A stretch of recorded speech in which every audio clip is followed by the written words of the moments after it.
கபாலத்தை எங்க அம்மா கையில வச்சுன்னு இருக்கிறாளே, அந்த கபாலத்தை பாரு. 5 தலைகள் இருக்கும், 5 கண்டர்கள் தலை.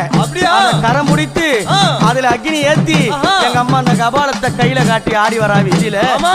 கபாலம் ஓடி ஏந்தினாள் கண்டர்களை கைப்பிடித்து கைப்பிடித்து ஆனந்தம்மா கோஷம் போட்டாளா மலையனூரா.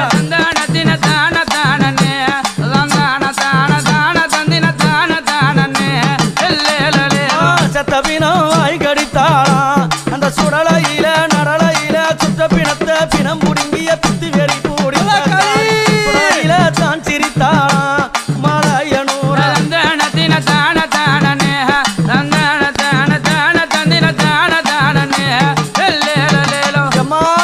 அது மட்டும் இல்லடா, என் தாயாரு ஆக்ரோஷக்காளி, கொண்டவா. அவ கோவப்பட்டு இந்த புவிக்கு